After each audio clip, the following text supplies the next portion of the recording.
Rolling? Okay, cool.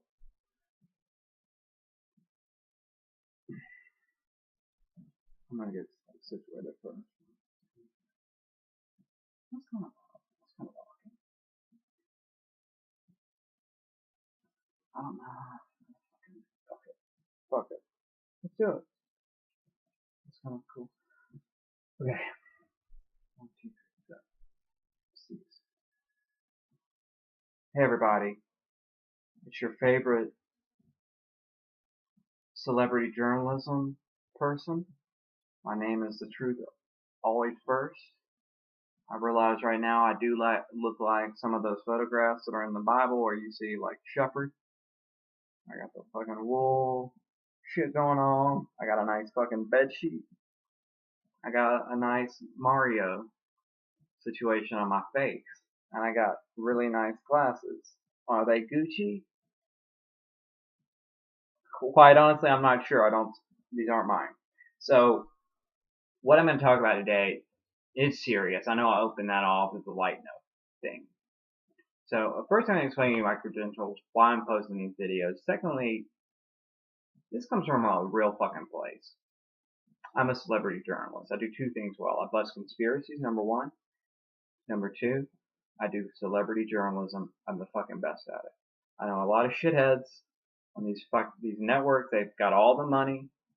They name drop. They basically come on. They give you a list. They laundry list a bunch of stupid names, and they go, "Oh yeah, we were at such and such bar. We were hanging out with such and such. We did shot."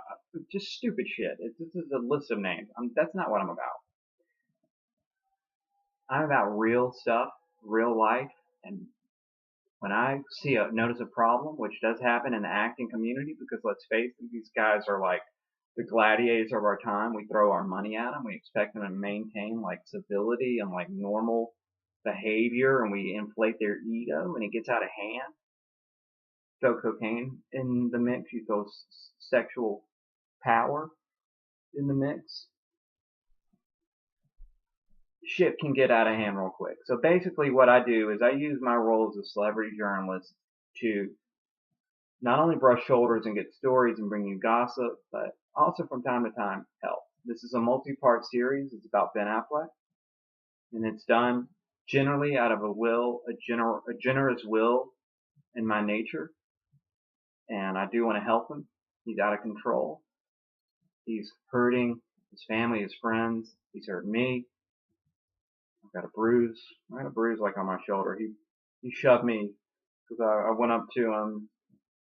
I tried to like high five, and he thought I was thought I was punching at him, and he punched me in the shoulder. He's drunk, and I learned from that experience that he's doing some things that I'm talk about later. I don't want to give it away now. I just want to broach the subject. I just want to tell you about one story from the set of Good Will Hunting when he was an up-and-coming star, when he was a young riser, when he was under the wing of some potentially important people that were later on important to his career. He got with Matt Damon. They did a script. They produced a movie. It was wonderful. Everybody loved it. Robin Williams was in it. So all those good things. He was a young kid. He was from Southie. He had a bit of a grit to him. He had an accent. We all loved it. What is he now? Quite frankly, and I don't mind saying this, he's a piece of shit. He's a piece of shit. He's out of control. He's acting like, I'll explain this later, he's acting like fucking Steve Buscemi was acting when he was in Armageddon period. Not Steve Buscemi now, which he's like totally out of control. He's going to fucking Japan. And like, what is it? Is it an endangered species? No, get it off my fucking plate. I don't want to eat it. I paid $5,000 for tiger spleen. He's out of control. This has to do with Good Will Hunting. Bear with me. Ben Affleck's broke. People are monitoring. Family members are monitoring his ATM transaction. ATM in their name, card in their name, debit card. They can get online. They can look at his history, what he's purchasing. If he goes to Walgreens, what did he purchase? Is he purchasing legitimate stuff he needs, or is he, I don't want to bring the dark stuff up. So he's in that situation. He doesn't have any cash. He's late at the set. He doesn't have any clean socks. He goes to Matt Damon. Matt Damon spots him a 10. He says, go to Costco. It's right around the corner. Come back. We'll start fresh. You're late. I won't dock you. Let's slate this thing. Let's get it out of the way. We'll chalk this up to you're an amateur and you need to work on your shit. He buys socks from Costco. He comes back. They have a pretty good day on the set. It's not the best day. You can tell when you watch Good Will Hunting, some parts of the movie are weak. That was the day I'm talking about. The next day, they're in the locker room on the set. Ben Affleck's looking over his entire fucking body with a shaving mirror. You know these kind that don't flare up in the shower, they make your image bigger? He's looking over his whole body. And he turns to Damon and he says, Damon, is this lice? Because I feel these things all over me. Can you check? Damon's like, whips out, without thinking, immediately whips out a lice monocle. Like you would get inspected at public school. Totally weird. I don't know if he set that up. I don't know if it's like a weird conspiracy to make Ben Affleck unravel because he was like a rival for Matt Damon's sort of fame at the time. Anyway, side note, he inspects fucking Ben Affleck's body. He's going over his body, morbid. Like, Ben Affleck's like totally like, do you have to take that long? You're hovering in this area with that lice monocle. He's like, God, no, I gotta be down there because that's where the hair is. The lice get up in there. You don't have hair right here because you've got girlish figure up here. You do have a lot of hair down here because you're Irish. He probes him. He's doing all this. He says, yeah, that's fucking lice. You got lice, homie. What are you getting paid? 50 grand for this movie? You got lice. Ben Affleck's like, well, you fucking told me to go to Costco. A day later, I've got lice. Are you responsible? C, should you pay my clinic bill?